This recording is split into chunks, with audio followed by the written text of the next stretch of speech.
Imagine standing in the middle of a vast sun-scorched landscape. There are no roads, no signs, no civilization, only dust, rocks, and the roar of wind across the open frontier. You're holding your child's hand. Their lips are cracked, and their eyes plead with you. You haven't seen a drop of water in 2 days. Now ask yourself, what would you do? Because that was the daily reality for thousands of settlers who braved the American frontier. They didn't just fight wild animals or harsh weather. They battled the very elements that kept them alive, especially water. They weren't equipped with Google Maps or bottled water. These people had courage in their hearts. But more importantly, they had knowledge passed down through generations, learned through blood, sweat, and determination. They mastered the art of finding water where no man thought it existed. But how, and what secrets did they carry? And what can their resilience teach us in today's modern world? Let me take you on a journey. One that reveals not just how frontier settlers found water, but how they survived, thrived, and built the very foundation of what we now call the American spirit. To the average traveler passing through the untamed wilderness of 19th century America, the vast frontier often appeared desolate and unforgiving. The blistering heat during the day, bone-chilling cold at night, and endless stretches of barren land were enough to test the resolve of any man or woman who dared to settle there. But beneath that harsh and silent exterior, the land was whispering, and the settlers who survived, those who endured and thrived, were the ones who learned to listen. Among the most essential survival skills a settler could possess was the ability to read the land. Not just glance at it, but to study it with the seriousness of a life or death decision. Because when you were days away from the nearest stream, when your animals were collapsing from thirst, and when your children's lips cracked from dehydration, the ability to find water was not a luxury. It was salvation. The first step to reading the land was observation, not rushing forward in blind hope, but standing still and allowing the landscape to speak. The sky, the wind, the very soil beneath one's feet held clues. And the settlers, over time, trained their senses to pick up the faintest signs. Patches of green where there should be none, the color and thickness of grass, the unexpected appearance of certain shrubs or trees. These weren't mere plants. They were markers signaling the presence of moisture deep below. One of the most important indicators was vegetation. In an environment where survival depended on water, plants became the most reliable informants. A lone tree standing tall amid a dry plain could mean there was a shallow water table underneath. Willow trees, for example, were highly water dependent. If a settler spotted a group of willows, they knew they weren't far from a stream or underground source. Similarly, cottonwoods and sycamores preferred soil that remained moist throughout the year. A cluster of these trees was often the frontier's equivalent of a neon sign, "Dig here." The pioneers also understood the topography of the land. They had learned, either through bitter experience or by watching the ways of the indigenous tribes, that water obeys certain rules. It follows gravity. It collects in valleys, in dips and hollows, in the crooks of hills and at the base of cliffs. High ridges and dry slopes, no matter how lush after a rainstorm, could not be trusted for lasting water. But low-lying regions, particularly those with darker soil or unexpected greenery, often hid seasonal springs or natural catchments waiting to be tapped. Soil itself was another source of knowledge. Settlers would press their hands to the ground, feeling its temperature, texture, and dampness. Dry, cracked earth signaled hopelessness. But cooler soil, especially if it clumped together or darkened slightly underfoot, might be hiding life just below the surface. A small depression with clay-rich dirt could suggest that rainwater collected there before seeping into the layers below, nourishing root systems and possibly forming a hidden pool. Patterns of plant growth revealed even more. Tall grasses in long, then lines across the plains sometimes betrayed the path of an underground stream. A patchwork of green across otherwise dry land could mark an area where moisture was retained more efficiently. Perhaps because of rock formations channeling groundwater, frontier families learned to walk slowly, look broadly, and think vertically. They trained their minds to imagine the layers below the surfacing where rock formations trapped rain, where runoff might gather, where a hidden spring might be hiding just a few feet beneath their boots. Even the color of the sky at dawn, the thickness of fog over a hollow, or the behavior of insects told stories. Certain types of gnats and flies congregated only near water sources. If they were buzzing in circles at a particular spot in the early hours, it was a sign. If the air felt more humid in a particular patch of land, even by a fraction, it might suggest a spring or seep nearby. And if morning dew consistently appeared heavier in one corner of a field, it could mean the ground beneath retained moisture longer, offering hope for those willing to dig. Some settlers developed a sense for the land that bordered on the mystical. They could look out over the prairie and by instinct choose the right direction. But it wasn't magic. It was muscle memory. Years of walking, watching, trying, failing, and learning. Every mistake carved a lesson into their bones. Every successful discovery became a story passed down around campfires and in diaries written by candlelight. But reading the land was not a skill that came easily. It demanded patience, humility, and a willingness to adapt. The land did not always give up its secrets freely. It required negotiation. A settler might spend hours surveying a valley only to dig a well and find it dry. But they would not give up. They would try again, 5 feet away, 10 feet deeper, or in the next ravine over. Because once they learned the signs, once they began to understand the language of the earth, they realized something powerful: the land wanted to give life, but only to those who respected it enough to listen. In a time with no modern tools, no satellite imagery, and no backup supply lines, settlers relied on their bond with nature. They moved not just with hope, but with knowledge rooted in observation. And in doing so, they turned wilderness into homestead, desert into farmland, and despair into opportunity. Water was never guaranteed. But for those who could read the land, it was always possible. Long before there were maps or compasses to guide them through the vast, unforgiving wilderness of the American frontier, settlers looked the true masters of the land. Animals, creatures that had roamed those plains, deserts, and forests long before wagons creaked over the trails or cabins dotted the hillsides. While the land was unfamiliar and often hostile to human life, it was home to countless species that had already solved the greatest challenge of all: how to find water in a place that offered no visible promise of it. To the settler who paid attention, every animal was a guide. Every flight pattern, every hopprent, a rustle in the brush was a potential clue. Animals didn't wander aimlessly, especially in arid regions. Their lives depended on their ability to navigate toward water, sometimes across great distances, sometimes with stunning precision. And so, settlers learned not just to observe, but to follow. Patiently, quietly, sometimes for miles. The sky above the plains often came alive with flocks of birds rising from their nests. Some species flew low and in scattered patterns, but others moved in steady, direct lines. Settlers noticed that doves and pigeons in particular would fly toward water sources with consistency each morning and return in the evening. It was like clockwork. 2 daily migrations to and from a watering hole hidden from human sight. If a settler could trace their flight, even loosely, there was a good chance they'd find water at the end of that invisible trail. Ground animals were just as revealing. Deer were prized not only for their meat but also for the knowledge they carried. These animals knew where streams flowed, even when the surface appeared bone dry. Their well-worn trails, beaten into the earth through generations of use, often led directly to creeks, ponds, or springs. Settlers would look for subtle game trails. Thin, winding paths in the grass or dirt marked the habitual travel of herds. If several trails converged at a single point, it was a strong sign that water lay just beyond. But not every clue was so obvious. Sometimes it was in the smallest of creatures that the most vital information could be found. Ants, for instance, were noted for building their colonies on drier ground, but the direction of their movement often led toward moisture.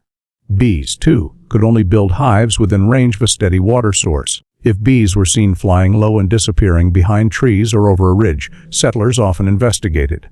A hive nestled in a tree or under a rocky outcrop meant that somewhere within a mile or two, there was a spring or stream they depended on. The behavior of the animals mattered as much as their direction. Settlers learned to watch for signs of satisfaction. When animals weren't just moving, but were resting, licking their fur, or lying down near shaded areas, this meant they had recently quenched their thirst. On the contrary, when animals were moving quickly, erratically, or sniffing the ground, it meant they were still searching, just as the humans were. There were even moments when a single observation meant everything. A dusty rabbit hole near a patch of greener grass, a herd of elk pausing under a certain tree each day at the same hour, or the sudden appearance of dragonflies hovering above an open field. Each was a puzzle piece. Settlers who had trained their eyes and instincts could put those pieces together and trust the unspoken wisdom of the wild. It was not uncommon for a settler family, desperately low on supplies, to wait in silence for hours just to see where a flock of birds would fly. Others would send their eldest sons on horseback, following deer trails into canyons, risking danger in hopes of finding water for the family's survival. These were not passive observations. These were acts of courage, of faith, and of keen intelligence honed by necessity. Native American tribes had long known and practiced these methods, and occasionally that knowledge was shared, especially with settlers who came in peace. Stories tell of scouts who would crouch in tall grass, following the flight pattern of birds or interpreting the behavior of wild turkeys to determine how far they were from a stream. Settlers who watched and listened learned that every region had its signs, and every animal had a lesson to teach. But not every attempt was successful. the land could still betray even the sharpest eye. At times, a bird's path would lead to a seasonal stream that had dried up, or a trail would end in cracked mud that hadn't held water in weeks. Still, the pursuit was never in vain. Each journey taught something new. Each clue sharpened the mind for the next. Over time, seasoned settlers developed what they called a second sight. They couldn't always explain it, but after months or years in the wild, they could feel when water was close. Not through any supernatural sense, but through a deep familiarity with the habits of the land and its creatures. They had watched enough herds pause on ridge lines, tracked enough bees buzzing through fields, and studied enough birds at dusk to trust their instincts. They no longer wandered blindly. They followed with purpose. For these settlers, animals were not just part of the ecosystem. They were silent guardians. Guides who never spoke, but always led. In a world where the wrong turn could mean death, these creatures offered direction. And for those wise enough to follow, they led not just to water, but to life. There was something almost mystical about it. A man standing in an open field, holding a forked branch in both hands, slowly walking across the dry earth as if waiting for a sign from beneath the surface. His eyes were fixed on the tip of the stick. His mind focused, his steps cautious. To the outsider looked like a ritual. To the settler who was desperate for water, it was hope incarnate. This was dowsing, also known as water witching. It was one of the most controversial and yet widely practiced methods used by frontier settlers in their quest for water. It was not backed by science or understood by logic, but for thousands of men and women trying to build a life in the wild, it was often their only tool when no stream, plant, or animal could show the way. A typical dowsing rod was fashioned from a branch, commonly Y-shaped, cut from trees like hazel, peach, or willow. These woods were believed to possess a certain sensitivity or spiritual energy. The dowser, or the water witch, as some were called, would grip the two ends of the forked stick with palms facing upward and allow the third end to point straight ahead. Then, slowly and methodically, they would walk the land, their grip firm but relaxed, their concentration deep. What happened next was the heart of the mystery. At some unknown point in their walk, when the dowser passed over a potential underground water source, the stick would begin to dip, sometimes slightly, sometimes forcefully, as if pulled by a magnetic force. Some said it twisted violently in their hands. Others claimed it simply tilted forward, an invisible tug from the water below. The sensation was impossible to replicate and hard to explain, but the belief was strong. And on many occasions where the rod pointed, settlers dug and found life-saving water. There were skeptics, of course. Scientists of the time scoffed at the practice, calling it mere superstition or coincidence. They argued that people were simply digging where the terrain was more likely to yield results anyway. Low ground, soft soil, greener patches. But try telling that to a mother who hadn't had clean water in 3 days, or to a rancher whose cattle were dying from dehydration. When you're in the middle of a hostile frontier with no sign of a stream and no knowledge of what lies beneath your boots, you use every tool at your disposal, even if that tool is a branch and a gut feeling. Many settlers who used dowsing rods didn't necessarily believe in magic. They weren't conjuring spells or speaking incantations. What they believed in was tradition, wisdom passed down by ancestors, neighbors, and pioneers before them.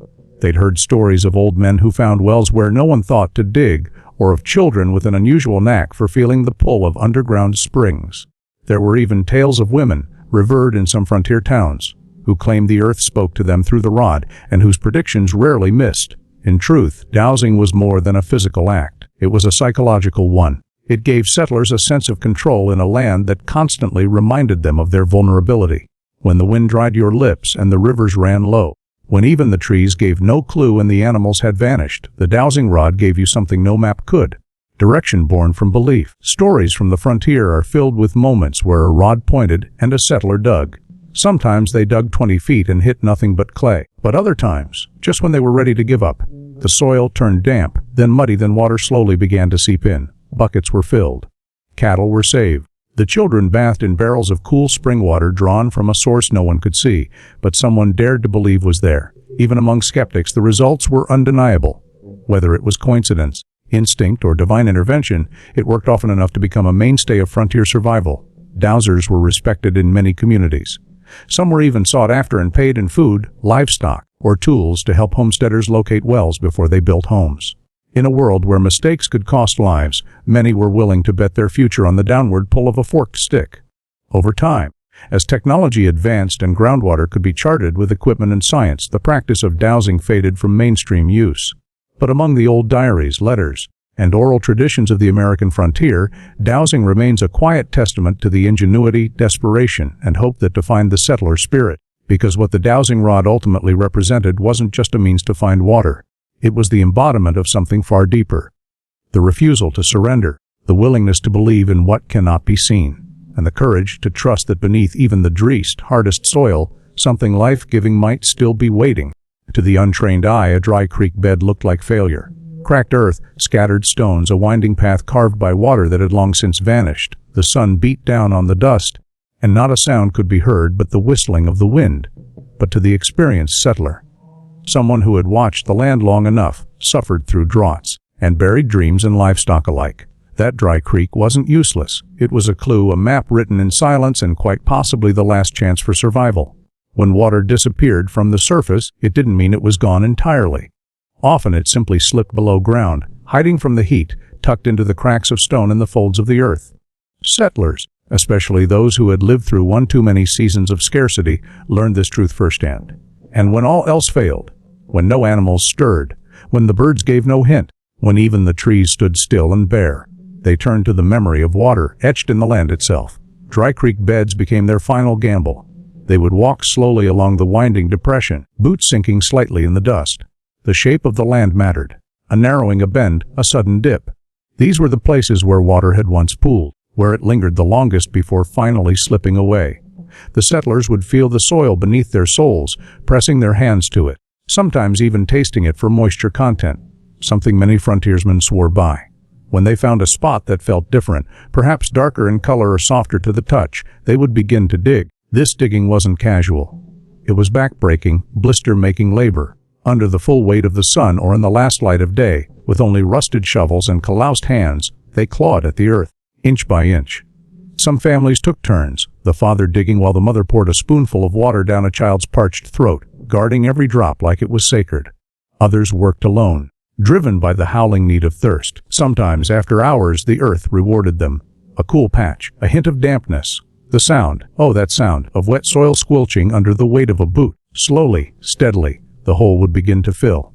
First a dark puddle, then a slow seep, and finally a muddy pool that could be filtered and treasured. The whole family would gather around it, whispering thanks not to any one person but to the land itself. It didn't always work. There were dry digs, days spent in vain where the earth refused to give. But the method was used time and time again because it did work often enough to become a tried survival tactic. One passed down through generations. It wasn't taught in books. It was taught in moments of desperation, in the eyes of elders who remembered the last time the creek ran dry, and what they had to do to survive. In many cases, settlers would return to the same dry beds during future seasons. They would mark the spots that had yielded water with simple stones or carved initials into nearby trees. These secret wells became family lifelines, not permanent, not always clean, but there, when nothing else was. Some even reinforced them, lining them with logs or stones to keep the walls from collapsing, creating makeshift wells that served for months or even years. Settlers learned how to read the history of water in the land. A curvature of a creek bed told them how fast the water used to flow. The presence of water-smooth stones meant it had once moved with strength. The remnants of moss or algae clinging to the underside of overhanging rocks revealed where water had once kissed the stone. Even the way certain plants, like reeds or sedges, struggled to grow in the drace stretches gave away the secret of hidden moisture. Native American tribes, who had long mastered the art of finding water in seemingly barren places, sometimes guided settlers or shared hard-earned knowledge about these dry beds. They understood that water wasn't just what you saw, it was what you sensed. A shift in temperature underfoot, a line of insect tracks leading downhill, the sound of frogs at night in a land where no pond could be seen. Every sign pointed toward one truth: water hides, but it never leaves completely. In the harsh reality of frontier life, where every decision could determine the fate of an entire family, digging in a dry creek bed wasn't just a practical act. It was an act of faith, of patience, of intimate knowledge that the land, while cruel, could also be merciful. The settlers didn't just believe in hard work. They believed that beneath the dry surface, something life-giving might still be waiting. All it took was the courage to dig. Even now, if you walk the forgotten trails of the American West, you'll find those old creek beds, long silent, filled with weeds and the whispers of the past. And if you listen closely, you might still hear the echo of a shovel striking wet earth, followed by the quiet sigh of a man who just found water when all hope was nearly lost. When the sun set on the frontier, it didn't always bring peace. Darkness stretched across the land like a curtain, hiding threats rather than easing them. But to the desperate settler, exhausted, parched, and running low on every essential, the night wasn't just a time of rest. It was an opportunity. A slim window where the heavens offered something the blazing daylight refused to, giving moisture, and the ones who understood that didn't waste a single drop. Out on the plains or deep within arid canyons, the air grew cold after dusk. That shift in temperature, especially after sweltering heat, triggered nature's quiet miracle. Dew. It was never abundant. It didn't fall like rain or rush like a spring. It simply settled gently on every exposed surface. Leaves, rocks, blades of grass, and even bare soil glistened under moonlight if the conditions were just right. But while many might have seen dew as a passing curiosity, frontier settlers saw it as drinkable hope. Somewhere between survival and ingenuity, they began using the land's rhythm to their advantage. Long before scientific instruments confirmed the behavior of condensation, these pioneers developed their own methods. When the days were hot and the nights cool, especially during calm, windless evenings, they laid out blankets, cloths, and even animal skins directly on the ground. They didn't do it casually. It was a practiced motion, a placement born from routine, honed by urgency. Every evening, just before dusk fell, families would spread out what little fabric they owned across the earth: coarse cotton shirts, burlap sacks, saddlebags, or woolen cloaks. Anything that could absorb moisture. They'd place them in open spaces, flat areas of the landscape where the night air was likely to be thickest with condensation. And then they waited. There was no guarantee, of course. Some nights remained bone dry. Others were ruined by high winds or too much cloud cover. But when the conditions aligned, those fabrics would begin to dampen, almost invisibly. The morning sun would often catch the shimmer of dew before the human eye could. And as soon as settlers rose, they'd hurry out to the fields, moving faster than on most days, because every second counted. They would wring the cloths into tin cups, wooden bowls, or directly into canteens. It wasn't much. On a good morning, a large blanket might yield a half cup. Several smaller cloths could be combined into enough for a child's mouthful, or a swallow for each family member. It was never enough to fill barrels or water livestock. But for the human body, even a few mouthfuls could be the difference between despair and endurance. The process was meticulous. Clothes were wrung tightly, rotated, then laid out again to catch more. Settlers would often repeat the cycle for several mornings, even during days when clouds gave them hope of a storm. Dew could be predictable in some seasons, particularly spring and early fall. In the height of summer, however, it became rare, yet no less treasured. Some settlers even began constructing primitive dew traps, laying out large stones or wood planks at angles so that the condensation would gather and slowly drip into a basin below. It wasn't just practicality that made this method powerful. It was the emotional weight behind it. There's something humbling about harvesting water not from rivers, not from the earth, but from the air itself. It required patience, quiet, a belief that the smallest actions mattered. For a settler who had watched his last well run dry, or for a mother who had given her final drop of water to her infant the night before, dew was not merely moisture. It was mercy. There are written accounts in old frontier diaries of settlers crying as they squeezed drops from soaked cloths, of brothers standing in silence, holding hands as they took turns sipping from a single rag, of children waking at dawn, racing outside with joy to see their blankets damp, and knowing instinctively that they would not die that day. The gratitude they felt for those few tablespoons cannot be overstated. In a world where every survival tactic was hard-won and often short-lived, dew was like a secret gift from the sky. Native peoples also practiced dew collection and often taught settlers how to use rocks, leaves, and shaded areas to increase their yield. Some tribes used smooth bark or animal hides laid over cool sand to collect more condensation overnight. This kind of wisdom wasn't written. It was demonstrated, passed hand to hand, born of experience, observation, and necessity. Even today, the method is still used in parts of the world where water is scarce, but few modern people can truly understand what it meant to those settlers. To kneel down in the cold morning light, cloth in hand, squeezing out salvation from the breath of the night itself. It was a ritual, one of grit, of humility, and of reverence for nature's tiniest offering. For the frontier settler, finding water was never easy, but sometimes it didn't have to be found in rushing rivers or deep wells. Sometimes it simply had to be received, patiently, gratefully, from the silent hands of the night air. The wilderness had its own rhythm, raw, unfiltered, and often deadly. For frontier settlers battling nature daily, survival was less about brute force and more about understanding. In a land that often gave nothing freely, the sharpest minds didn't just look to the horizon for answers. They looked to the creatures who called the wild home. Animals, after all, knew how to survive. And more importantly, they always knew where to find water. It wasn't just instinct, it was a quiet code of behavior that played out under the eyes of those willing to observe. The seasoned settler knew that every movement of the wilderness told a story, and in dry seasons or unknown terrain, those movements could lead to salvation. When water was scarce and maps were unreliable or non-existent, settlers began watching animals with a reverence usually reserved for scripture. Deer, for example, often traveled to drink at dawn and dusk. Entire families would sit silently on high ridges, scanning the brush below not to hunt, but to learn. The deer always moved in the same direction at the same time, their bodies cutting soft paths through the trees and shrubs. If followed cautiously and with patience, those trails often ended at creeks, springs, or shallow ponds hidden beneath a tangle of wilderness. Birds were an even more delicate signal. Doves and pigeons were watched carefully because they rarely strayed far from water. When settlers saw them flying low and in tight groups during early morning hours, it was a good sign. They were headed to drink. Hawks and vultures, in contrast, were signs of dryness, of death, of the absence of the living flow settlers were desperate to find. Knowing the difference was a skill. One learned not from books, but from sitting still and watching the sky. One of the more subtle signs came from insects. Bees, small as they were, became trustworthy guides. Pioneers learned that bees rarely lived far from a water source.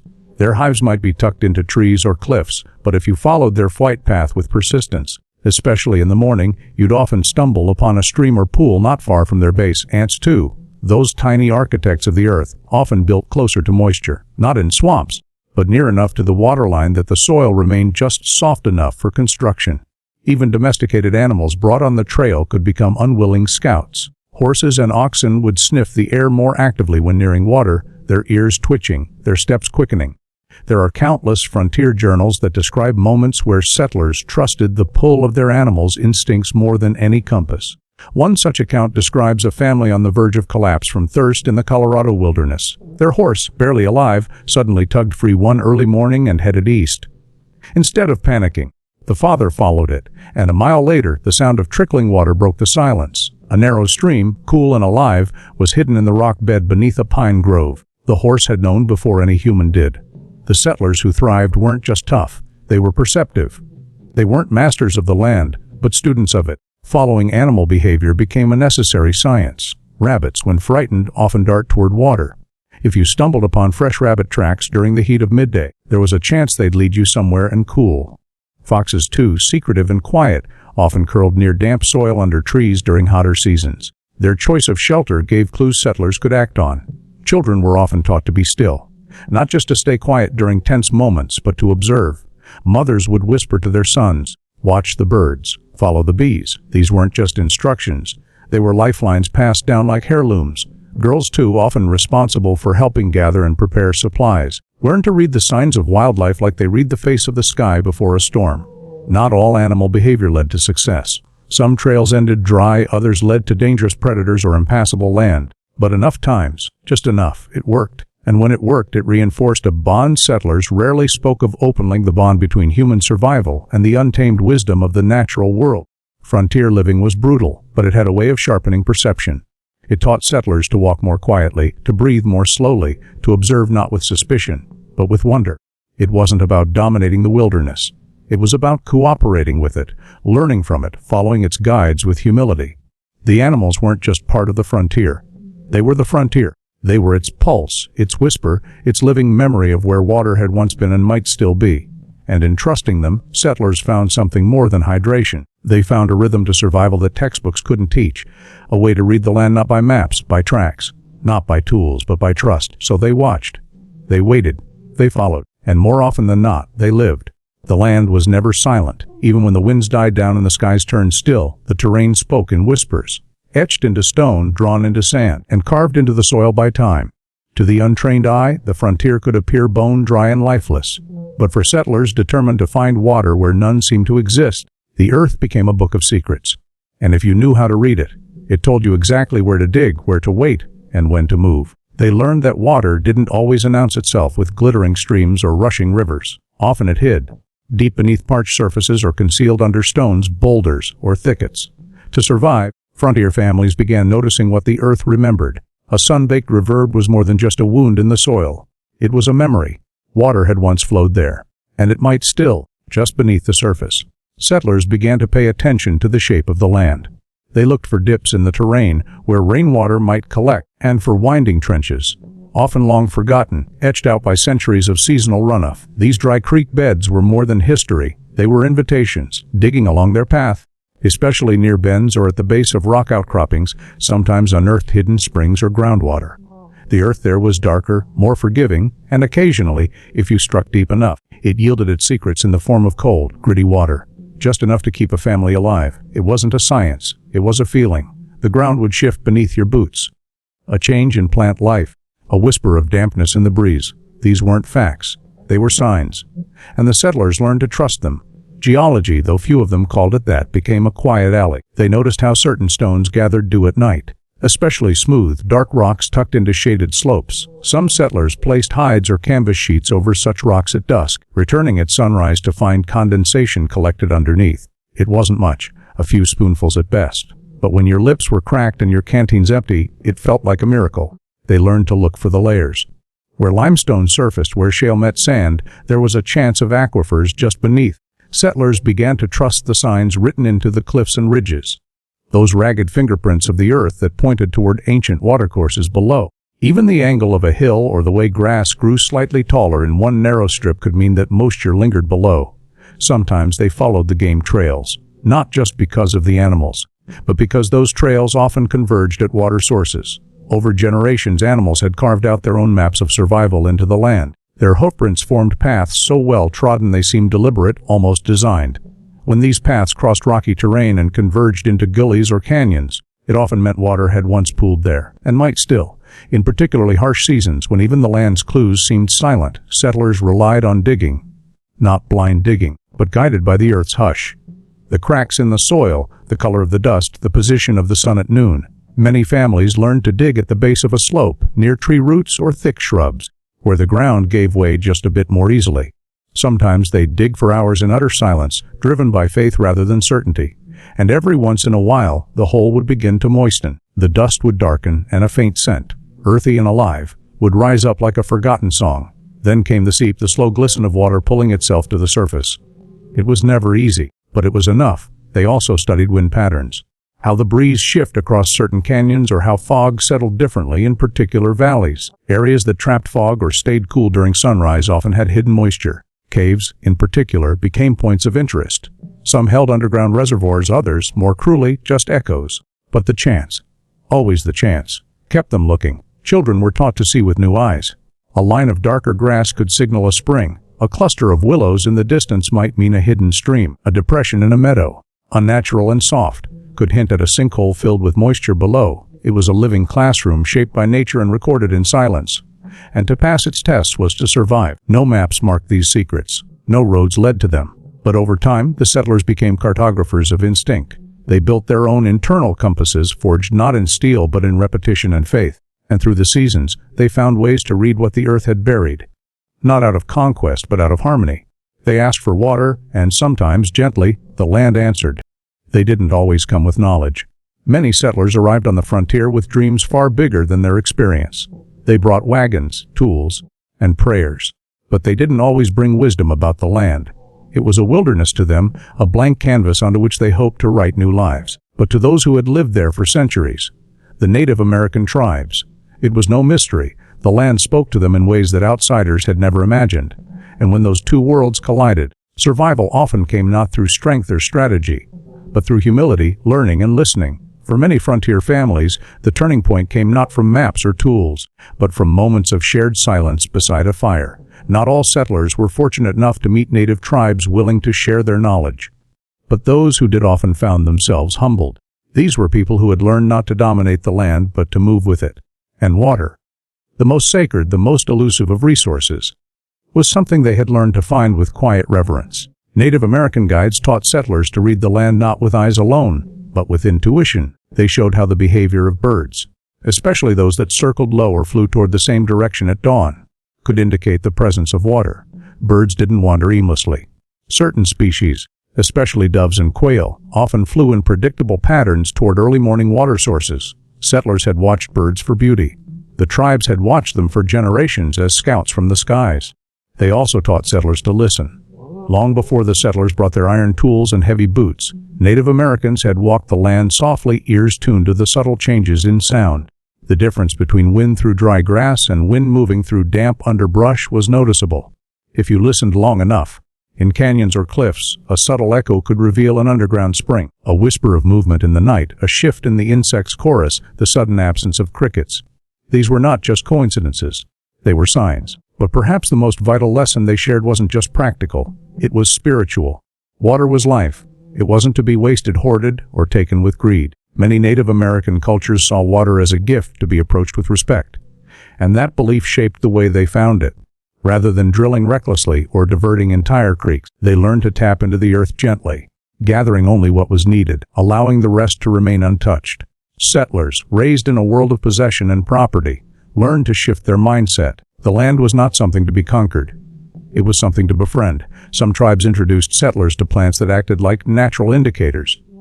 The cottonwood tree, for example, often meant water ran beneath its roots.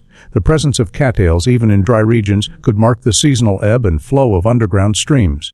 Native American guides taught settlers how to follow animal tracks.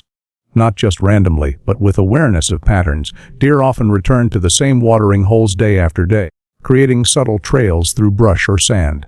Learning to read those trails and understanding when to follow them became a skill as important as hunting or shelter building. They even showed settlers how to use the very tools of nature to extract water when all else failed. By creating makeshift solar stills from hides and stone, settlers learned how to gather condensation from plants or shaded rocks, just as tribes had done for centuries. In desperate situations, certain cactus plants could be tapped for moisture. Tree roots, when split carefully, sometimes held droplets of drinkable water. None of this was found in settler handbooks. It came from hands-on teaching. Lessons passed through gestures, stories, and patient guidance. In time, settlers who survived often spoke with reverence about these encounters. Not all shared the stories openly. Some kept them quietly, as if to protect the sacredness of what they had received. Others recorded them in letters, journals, or local histories, acknowledging that their very survival had come not from grit alone, but from grace and generosity. Of course, the wider history was not always so kind. Many tribes were betrayed, displaced, or erased by the very people they had once helped. And yet in the early days, in quiet corners of the frontier, there existed these fleeting, powerful exchanges. Moments when two worlds met, not in violence but in understanding. A settler family, lost and thirsty, guided by an elder who understood the land not as property but as kin. A child sick from dehydration, saved by a poultice or a drink gathered from a hidden spring. These were not just stories. They were lifelines. Water in the end became the common ground. In a world divided by language, culture, and belief, the need for water was universal. And through that need, settlers learned to see the land not through maps or measurements, but through the wisdom of those who had walked it long before them. They didn't always have a compass. Often, they didn't even have a map, just a wagon, a trail of dust, and the burning sun above them. For settlers crossing the American frontier, water wasn't just scarce. It was often invisible.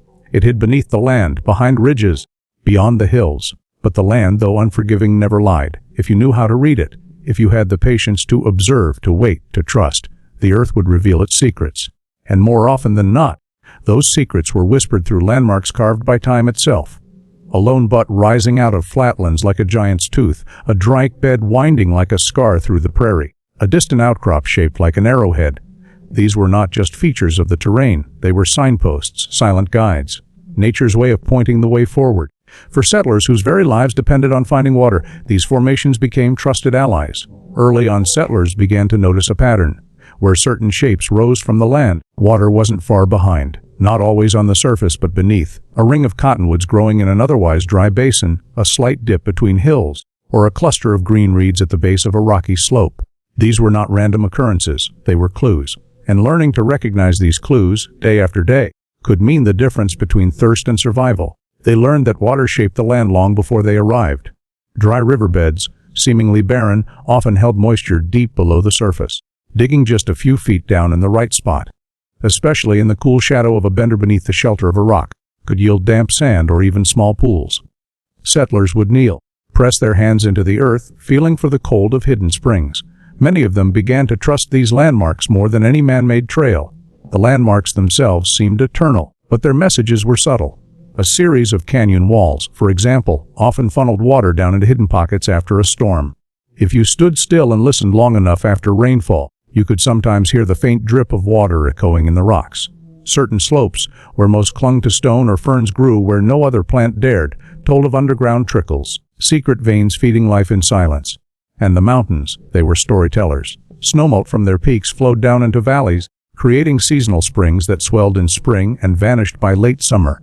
Settlers who camped near a mountain base would watch where deer descended at dusk. They learned not just to follow the animals, but to note how the mountain shaped their movements. A shaded ravine on the north face might hold water for weeks after the sun had dried every visible creek. To those who observed carefully, the mountain did not hide. It offered. Even in the desert plains, the land gave hints. Wind-carved rock arches standing tall in the emptiness often marked places where erosion had once been fed by water. Below such arches, if the rains had been kind that year, small basins called pothos might collect enough rainwater to sustain a family for a day. These ephemeral pools were so valuable that settlers began tracking them like treasure. One well-placed pothole beneath a landmark could save an entire caravan from collapse. Some settlers kept journals, carefully sketching these landmarks and mapping their relation to known water spots. Over time, a crude geography emerged, not drawn by surveyors but etched by memory and desperation. The bent rock beyond ridge holds a spring at its base. One diary might say, 3 days ride west of Eagle's Shadow. Look for the Twin Hills. Dig between them where the grass changes. These were not scientific records. They were whispers passed from one survivor to the next. And through it all, the settlers began to reframe their understanding of the land. What first appeared to be endless emptiness revealed itself to be a layered, living map, one that didn't speak in words, but in patterns. In time, many learned to rely not just on what they saw, but on what they felt. The dryness of the wind, the thickness of morning fog, the shape of a cloud bank hugging the horizon. Each signaled something. It was as if the land wanted them to succeed so long as they approached it with humility. There were moments of failure, of course. Landmarks could deceive. Looked like a valley of promise could end in cracked earth.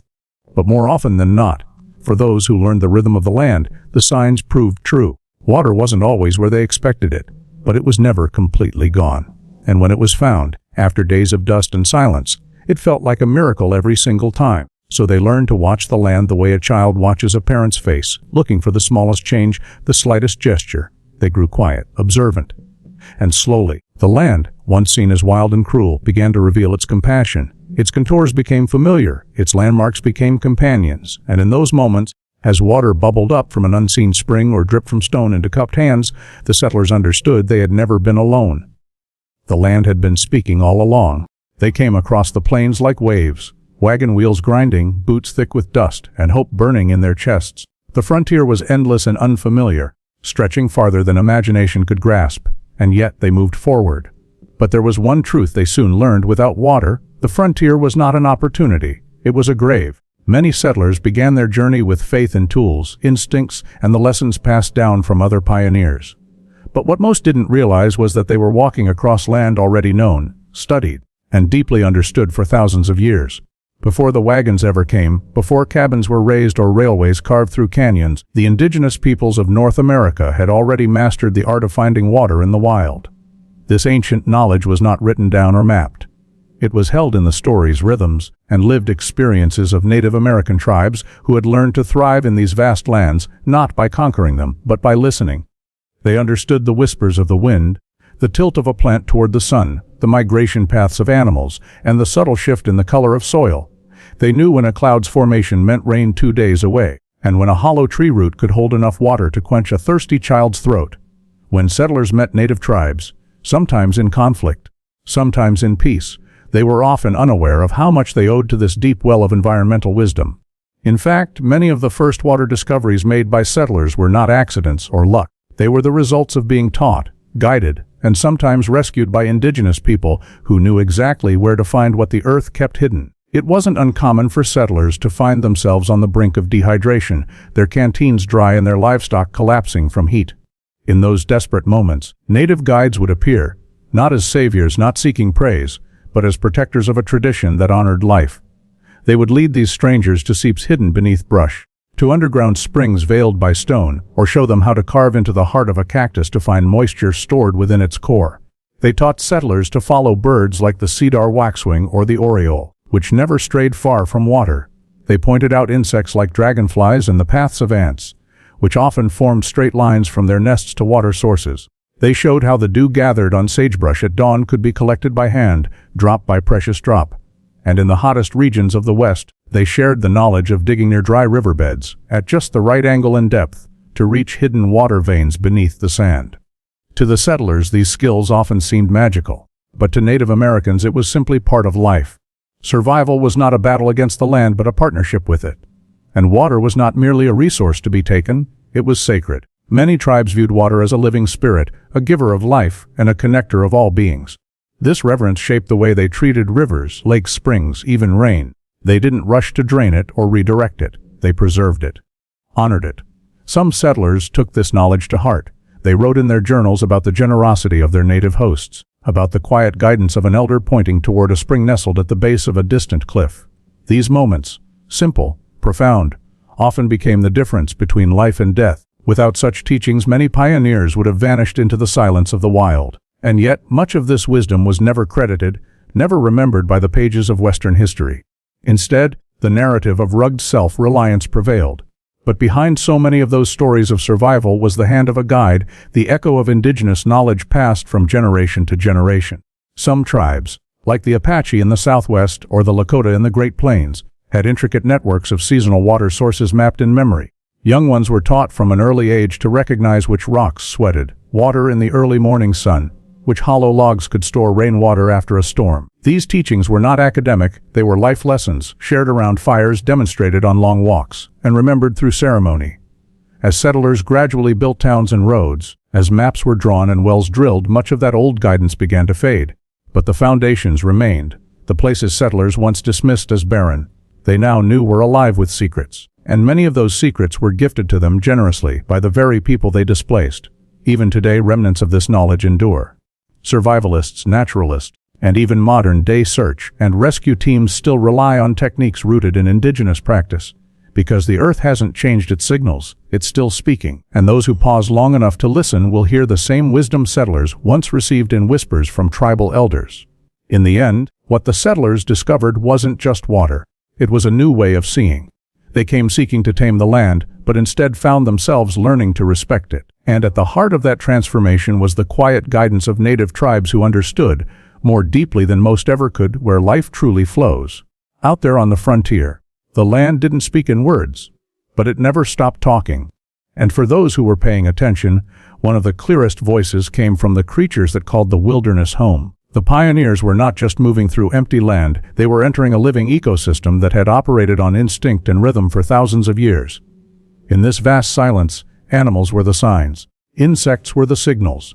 And to find water, many settlers learned to follow the living guides that moved across the land without hesitation. Because they already knew where life could be sustained. It started with observation. A desperate father kneeling on cracked earth, too tired to dig, would look up and see a trail of ants. Not just wandering, but traveling purposefully all in one direction, forming a line that shimmered with urgency in the heat. It might seem like nothing, but to those who had been taught, or simply learned by watching, this could mean water was close. Insects were among the first signs. Bees, for instance, almost always lived within a few miles of water. Their presence near camp was a silent blessing. If settlers saw bees circling or gathering pollen nearby, it gave hope. By following their flight paths at dusk or dawn, settlers could sometimes trace their route back to a water source, a stream, a hidden pond, or even a dew-rich hollow. Dragonflies, too, were a treasured sight. These fast-moving gliders didn't stray far from water. Their appearance meant moisture was nearby, often just out of sight. Butterflies, surprisingly, were another guide. Where they danced, especially in large numbers, there was usually moisture in the ground, sometimes even a seep or spring hiding beneath the foliage. But it wasn't just the small ones. Larger animals, wild and free, also knew the way. Elk, deer, bison, even rabbits all moved with purpose during certain hours of the day, especially during early morning and late evening. That's when settlers began to notice something. These animals didn't just wander. They followed ancient paths, many of them carved into the earth by centuries of repetition. These game trails were more than hunting routes. They were water highways. Settlers who learned to track began to understand. If you followed the trail long enough, if you moved in the direction of the hooves, eventually the land would dip, the trees would change, the birdsong would shift. And there, tucked beneath a ridge or hidden behind a curtain of brush, was water still and waiting. It might be a creek so narrow it could be stepped across, or a pool cupped in stone, protected from evaporation by the shade of overhanging rock. But it was there, because the animals had always known it was there. Birds offered even more precise clues. Species like pigeons, doves, and finches typically never flew far from water. Watching their flight paths at dusk, settlers could often see them heading to a reliable source, almost like an invisible map in the sky. Some even learned to mimic bird calls, not just for hunting, but to locate birds and follow them. The settlers who listened with patience and moved with humility found themselves rewarded by these unspoken guides. Of course, this wasn't foolproof. Not every trail led to salvation. Not every flight path meant water close enough to reach before the sun dried out their last reserves. But it was knowledge, precious and hard-earned. And over time, entire groups of settlers began to incorporate this understanding into their survival routines. Early morning scouting parties would head out just to track animal movement. Children were taught to recognize insect behavior. Everyone began to understand that the land had a pattern, and that those who had lived in harmony with nature the longest, whether beast or bird, could be trusted to lead the way. There's something poetic about that. In a time when humans so often sought to dominate the wilderness, it was the wild itself that saved them. Not by force, not with fanfare, but by being consistent, by being true to its own rules. Some settlers even kept journals marking which animals led them to which water sources. These handwritten guides were passed down, shared among families, or left for other travelers pinned under rocks or nailed to trees. A kind of living knowledge chain, born not from books but from instinct and gratitude. Later, as settlements became towns and roads replaced trails, much of that quiet observation faded into the background. Modern water systems and maps erased the need for animal-led exploration. But the truth remained, many of those towns stood where the animals had always stopped. Cities rose near watering holes first found not by man, but by the natural rhythm of the land's original inhabitants. It's humbling to think about that in one of the most brutal, lonely, and dangerous times in American history, salvation didn't always come from tools or guns or grit. Sometimes it came on the wings of a dove, in the footprints of a deer, in the shimmering dance of a dragonfly over a hidden spring. For the settlers who listened, truly listened, nature always pointed the way.